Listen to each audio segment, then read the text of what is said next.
Hello guys, it is getting dark here, so I apologize for the lighting. Once again, it seems I'm bringing more and more of these videos, but I do feel the need to talk about preparedness today.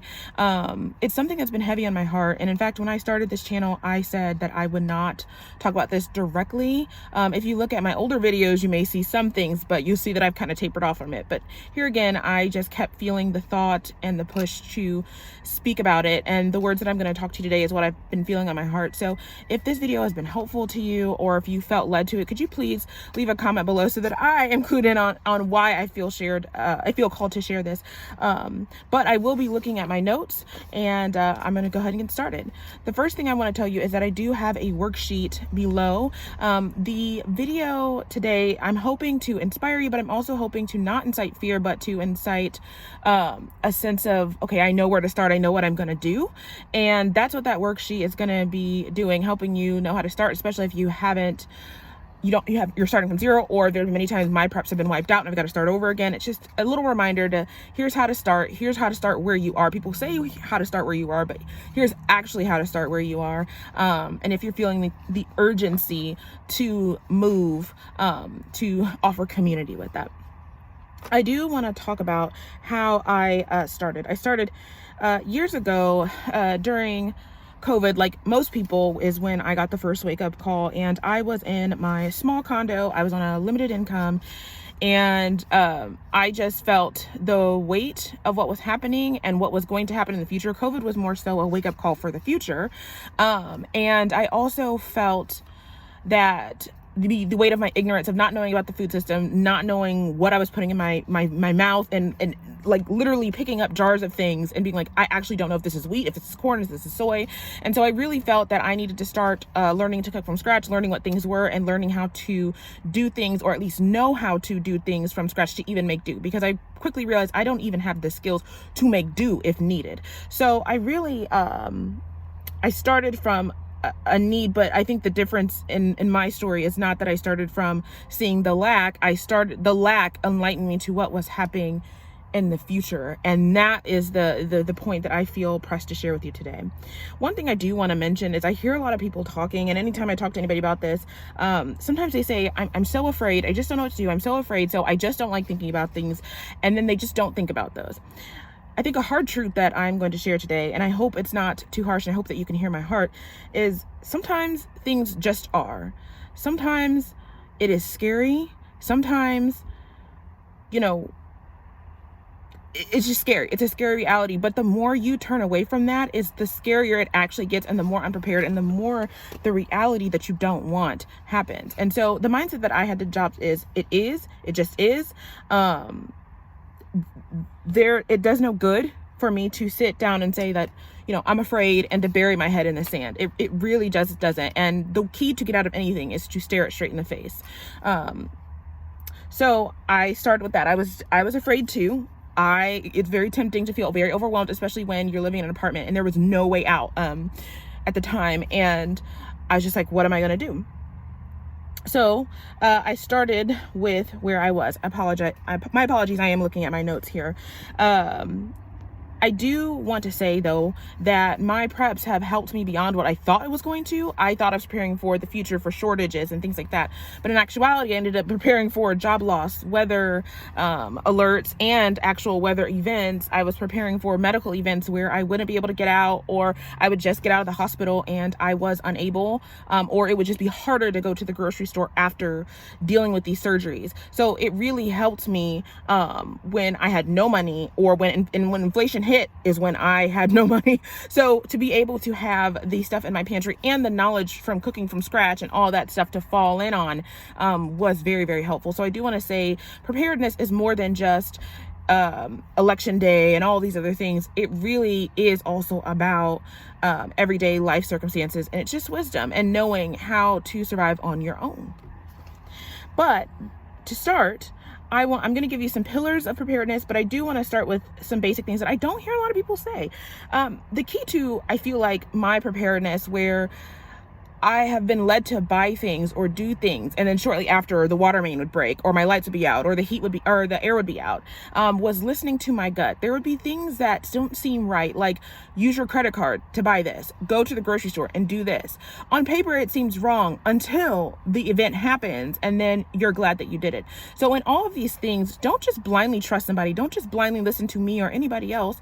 Think about, what do you feel in your heart? Listen to your gut. And if you don't know how to listen to your gut, I know that is something that I hear people say often, I don't know how to listen. What is the thing that pops up in your mind and won't leave you? What is the thing that you really feel like you should start with, or you think you want to start with? And do that. Now, how I started was to start with what you currently use. Now, how I broke it up, and it is in the worksheet below, is pillars of survival. So you have water, you have food, you have shelter, you have safety, and you need to stay heated or cooled, and in the summer. The easiest way to start with that in mind is, right now, what do you need in your current pantry? Not your prepper's pantry, your current pantry. What is your grocery list looking like? Is there anything in your grocery list that you can buy two of and it not go bad? So for instance, when I started, I was like, okay, I've got ground beef, I've got ketchup, I've got mustard, I've got this, I've got that. Okay, ketchup can stay on the shelf for a long time. Can I afford to buy 2 ketchups instead of the one I need? And I just went like that.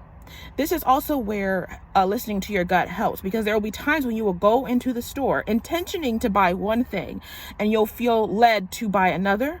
You'll also bump into serendipity where it'll say, okay, this is now on sale, so ditch what I was gonna do. I need to buy this that's on sale. So start listening to your gut. I'm sorry, it's getting dark. This is the only time I have to record this, so I apologize. Thank you for sticking with me. Another thing I did, especially in the time of inflation, there are deals to be had. There is food that goes down and up and down and up, and you got to catch it. That's where listening to your gut comes in handy.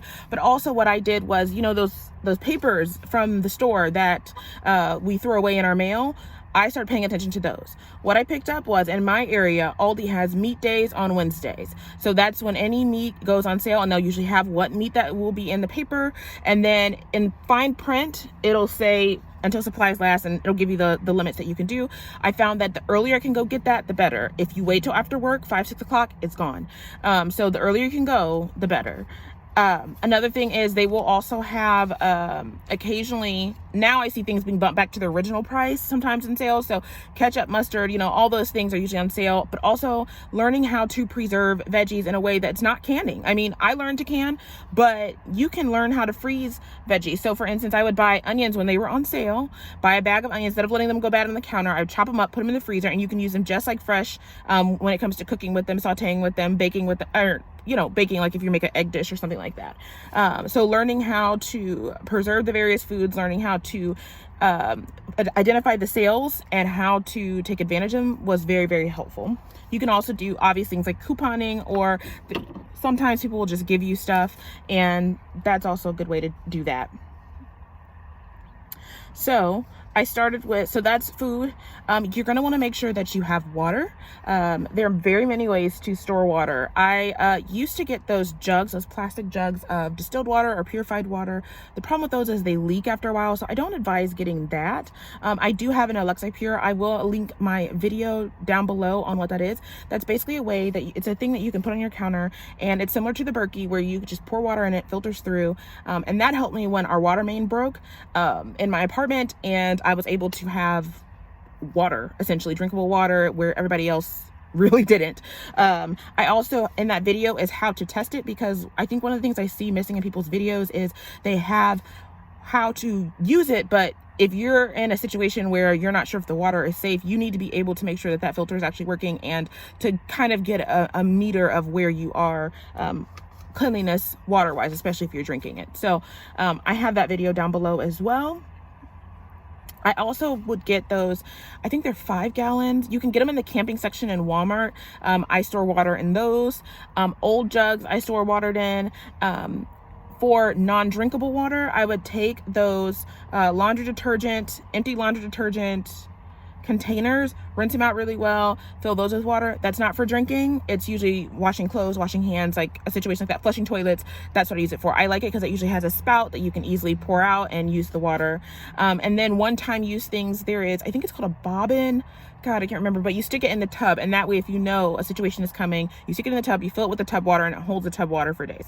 So that's something that I have used. I also, what's popping in my mind is for sanitation purposes, there is if you go to like Dick's or any kind of store like that, or I think even like Rural King may have it, like campish stores, you can buy like a toilet seat that you can put on top of a 5-gallon bucket. And I use that with, I bought some contractor bags because they're thicker and bigger bags and they're just a heavier grade. And then I would buy some cheap kitty litter to put in there for, number 2, or if you needed to go.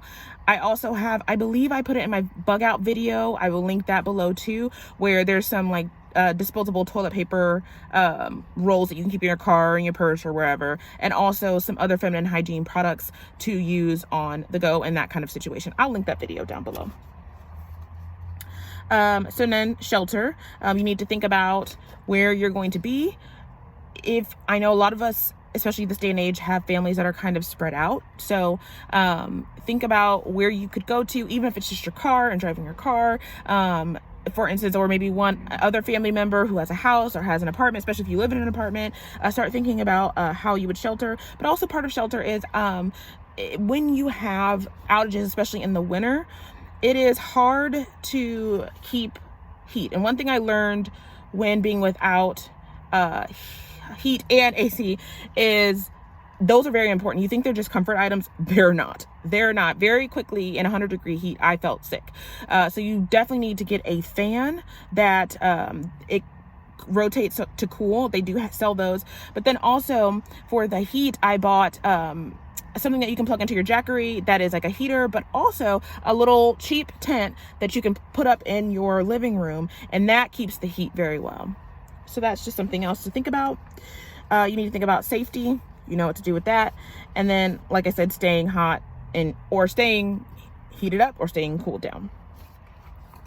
So those are the main pillars. But beyond that, when we think about self-sufficiency, when we think about continuation, I think we need to think about can I turn this on?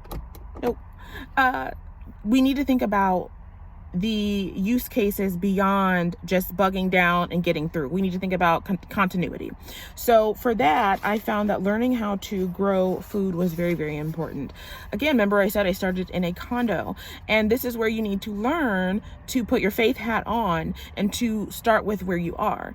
Because from there, I started feeling prompted to grow inside my home. I started getting some little lights, and I made a cheap little grow area, and I started growing there. And that gives you the tools to learn. It may not be able to feed you all the time, but it does give you the tools to learn. From there, situations that I could not have predicted started opening up. Like I was able to grow on other people's balconies, other people's yard. But had I not started, and had I not started opening my mouth and saying, this is what I'm doing, I didn't say I'm preparing, but I did say I like gardening, people could not have offered that to me. So start with where you are. Don't think because you're in a condo or you currently can't afford it that there's just nothing you can do. There absolutely is something you can do. Start with where you are. But learning to grow your food is important.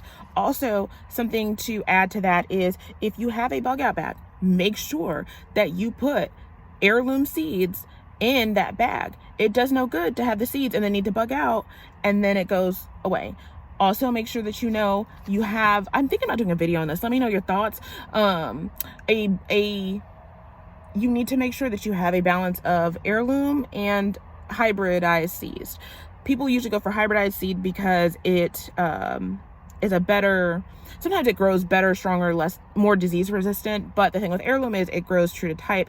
And as you grow over time, especially if you're saving the seed, it's strengthening the line of that seed. So it is worth it to get heirloom and to make sure that you're building up all the pillars of the food that you eat with the heirloom seeds. The other thing that I'm noticing in all these videos, especially with the Hurricane Helene and the other things that are going on, is how important it is to have cash on hand. You need to make sure that you have cash on hand in your home, but also in your car. Now, don't have anything extravagant in your car and make sure you kind of hide it away. But you do need to make sure that you have some also in your bug out bag. make sure that it's not hundreds, 50s, or not, at least not all 150s, because what happens is it's hard to break up. You need to make sure that you have it 5s, 10s, 20s, maybe even ones. You need to make sure that you have cash on hand so that you're able to move forward. I even used to keep a little bit of cash when I was able in my purse, so that way there were situations where I would be in the store, the systems would go down, and only the people that paid with cash could check out. So those are just a few of the things that I would start with. Again, to recap, if you want to start right now and you have nothing, or you're starting over, it's okay. Start with where you are. Look at your grocery list right now. What are you going to buy today just for your general household, and is it something that you can buy two of, and learn how to preserve? Start there. Start paying attention to what you eat, paying attention to what you do, and thinking about, how can I do this in another way if the grid, or if, you know, not the grid was something, like if the electric was down, if I didn't have any heat, if I didn't have any air. Start thinking about that, and then the ideas will come to you. Please let me know if you have any questions or comments. Again, I apologize for the lighting. This is the only time today I had to film this. Thank you so much for listening. Have a great one. Bye.